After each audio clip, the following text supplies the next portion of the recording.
You know, relaxation through movement is one of the amazing benefits of doing Tai Chi. And that relaxation allows your body to open up. It allows it to rid itself of some of the stress that has built up in your body. It allows your immune system to function more optimally. It also allows your brain to be able to be more clear and to be able to function better. So that relaxation is really an important benefit. If, however, as you're doing your Tai Chi, you're just not sure of the movement, or you're not sure of the transitions between the movement, that doesn't allow your body to be relaxed. Your brain all of a sudden starts thinking, oh gosh, am I doing this right? I'm not sure my weight's right. So that's why we're going to take a deeper look at the very end of the form today. That final turn seems to be a little bit more difficult to navigate for some people. So I want to take a look at it and examine it in terms of how do we apply those underlying principles to help us understand and flow better through the end of the form. So let's look at, first of all, let's look at the individual movements, and then we'll look at the transitions between the movements. So the first one that I want to start with is Fair Lady Works the Shuttles.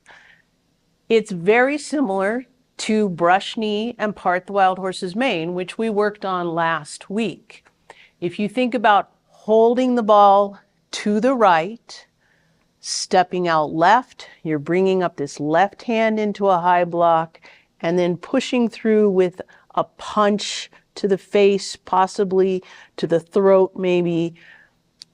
That's your Fair Lady Works the Shuttle. If you hold that ball to the right, stepping out left, lift, and then bring that hand out. Part of the what we talked about last week is understanding that weight shift, understanding the rotation, the power of the rotation. So again, think about bringing your left shoulder a little bit closer towards the front, stepping out with the left, and then rotate into that movement. And then using your twist step, holding that ball to the left, step out, Fair Lady Works the Shuttles. So let's do that just a little bit this direction here. I'm going to start with holding the ball to the left, step out, Fair Lady Works the Shuttles. Then as you rotate and you turn into that twist step, then you can rotate into your second Fair Lady. With Fair Lady, remember you want to keep your columns intact, that understanding that principle, keeping yourself rooted and grounded. You don't want to overreach just because you're coming high with both hands. You don't want to overreach and pull that back foot up. You want to stay rooted and grounded. You want to keep your shoulders in harmony with your hips. So when you do this Fair Lady Works the Shuttles, you're not overreaching. Yes, it's a high block, but you do not have to go too high with that. Keep yourself within your columns, and that's going to help you with your relaxation. Pick the needle up from the C bottom. This is a very difficult movement for everybody. You're coming from your Fair Lady Works the Shuttles, right? Let's do hold the ball to the left, step out right, practice that rotation, practice keeping yourself within your columns. Rock back, using that rotation, Fair Lady Works the Shuttles. Now stepping up, bring your weight to the right, tap that left toe, bringing this right hand down and around, point the fingers towards that left toe, pick the needle up from the C bottom, come up block, and fan through the back. pick the needle up from the C bottom is difficult in terms of where is my weight, how am I supposed to be, where am I supposed to be looking, how am I staying balanced in this movement? And one of the key parts of being balanced in this movement is understanding it's a hip hinge, okay? Think of my upper body as a door, and I'm just hinging that door shut and hinging it open.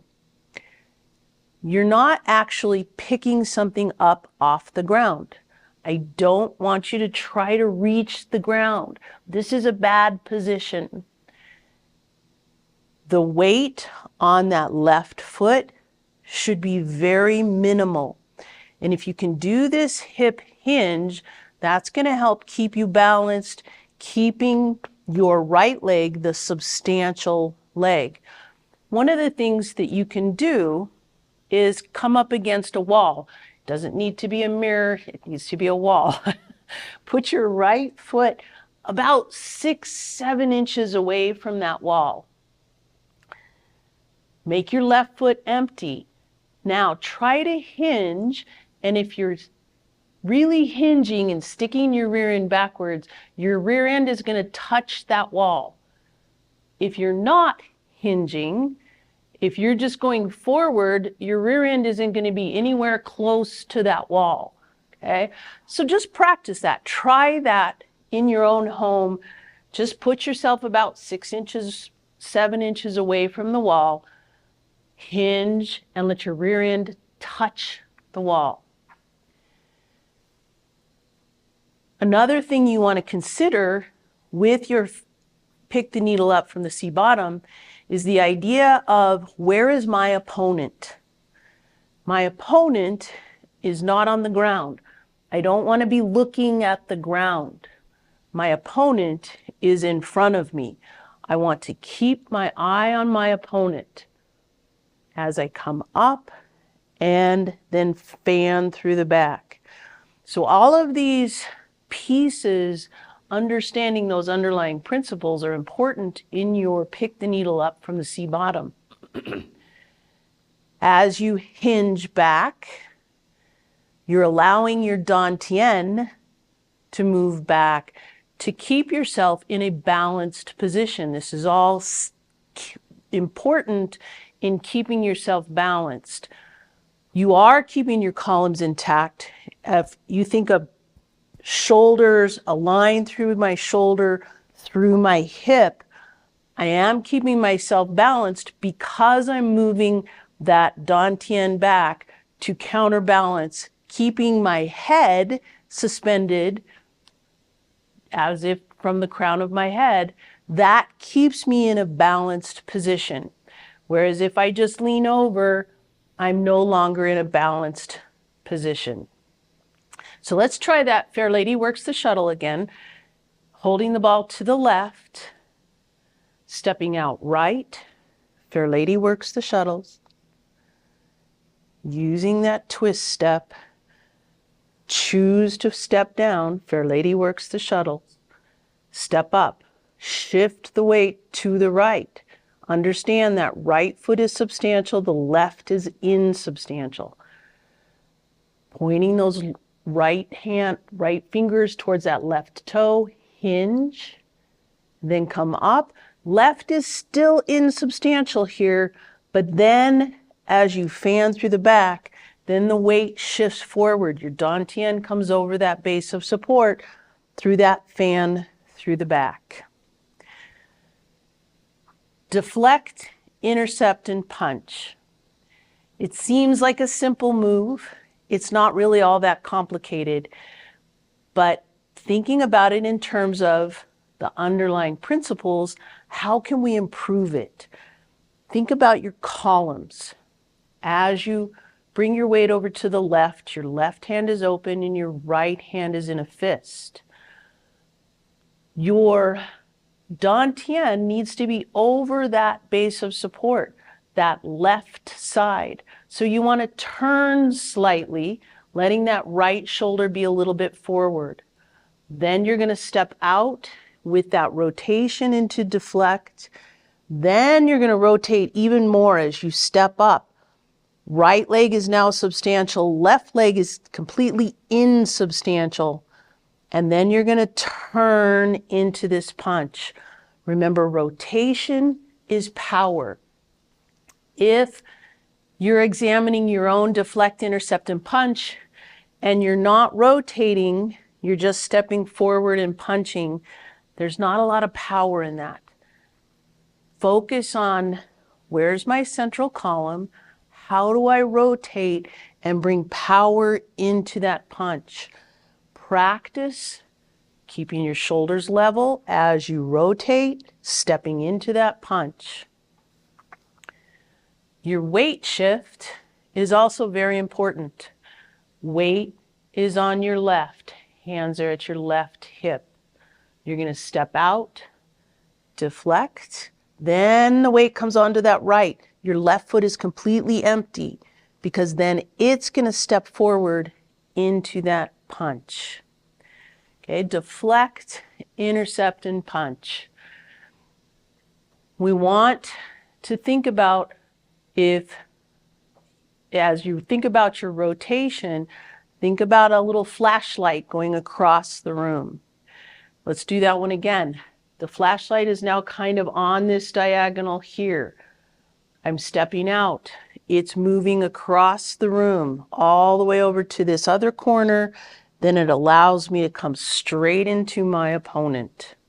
Deflect, intercept, and punch. Now, of course, in the actual movement, that comes out of a very difficult transition, and that rotation is actually part of the transition into deflect, intercept, and punch.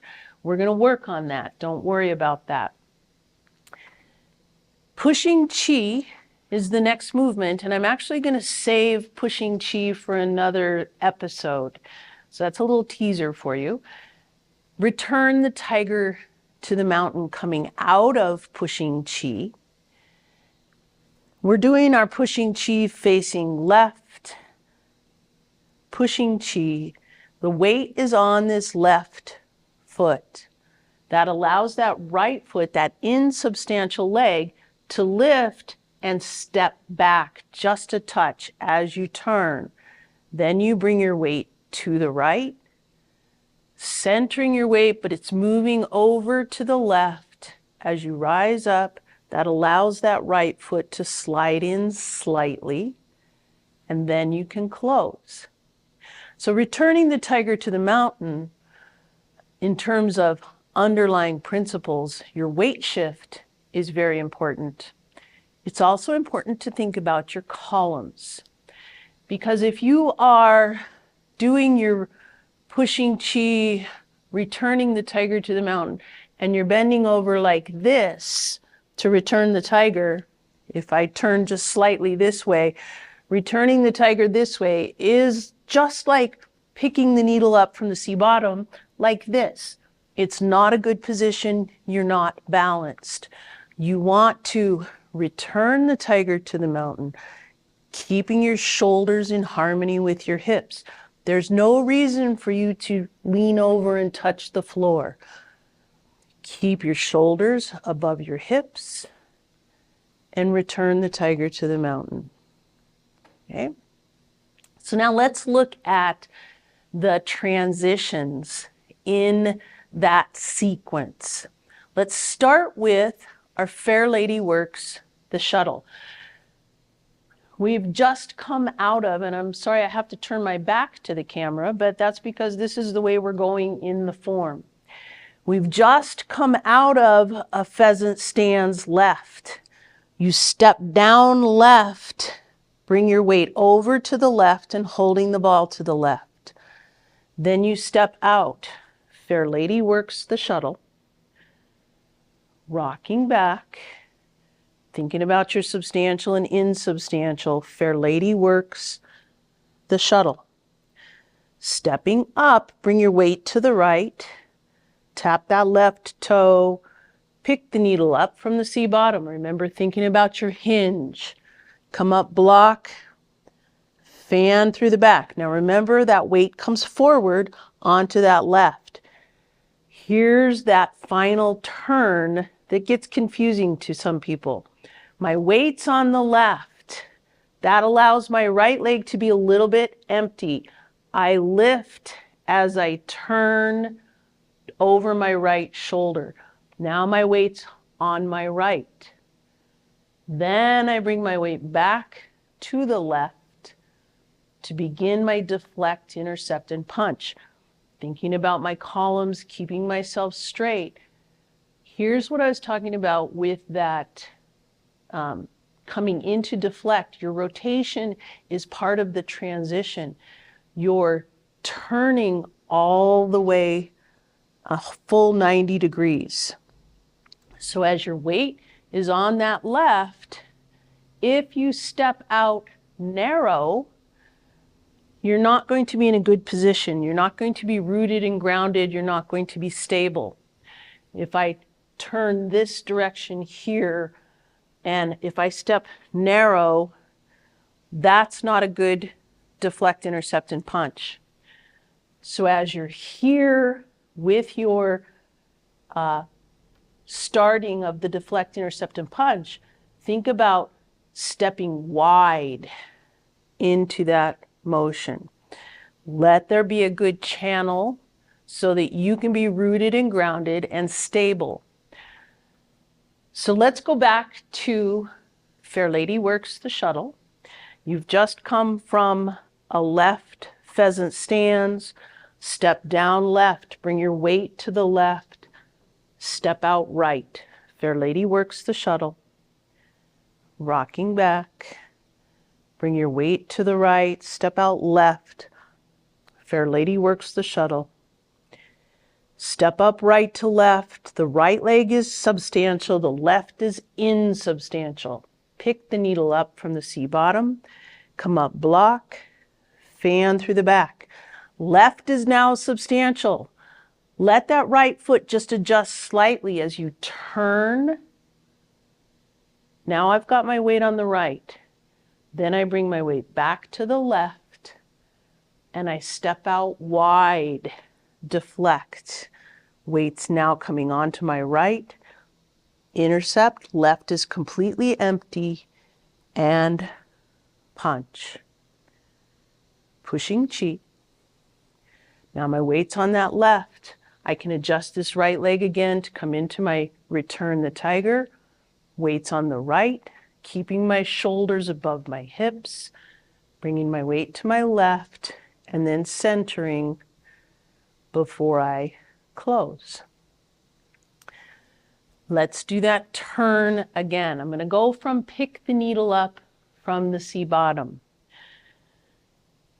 So my weight's on my right. I have my left foot empty. Pick the needle up, come up block, fan through the back. As I turn over my right shoulder, I'm turning 90 degrees at this point. I want eventually to turn a full 180. I was facing this way. I want to be facing this way.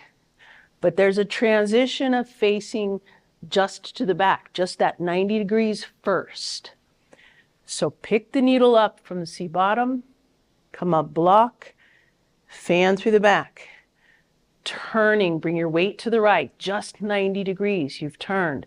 Then bring your weight back to the left. Now you're going to complete that turn, another 90 degrees, with your deflect. Intercept, think about your rotation, and punch. Pushing chi.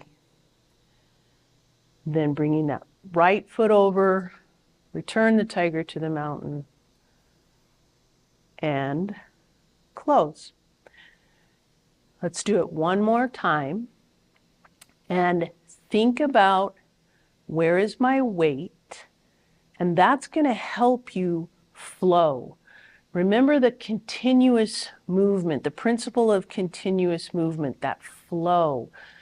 It really depends on, not depends on, but the idea of substantial and insubstantial is key to keeping that flow going. So where your weight is matters. Practice. Where is my weight? Is it on my right? Is it on my left? Which foot is about to move? You know that if the right leg is about to move, it has to be insubstantial to be able to move. So let's practice that. Holding the ball to the left, step out. Fair lady works the shuttle. Think about your columns, being rooted and grounded. And now where is that weight? I have to step with my left, so it has to be insubstantial. Fair lady works the shuttles. Now my right leg is substantial, my left is insubstantial as I pick the needle up from the C bottom. Come up, block. Now my left becomes substantial, which allows my right foot to step back. As I turn, I bring my weight to the right. Then I bring my weight back to the left because my right leg needs to step into my deflect. Bring that left leg up, but don't put weight on it because it needs to step out, intercept and punch. Pushing chi. Return the tiger to the mountain. And close.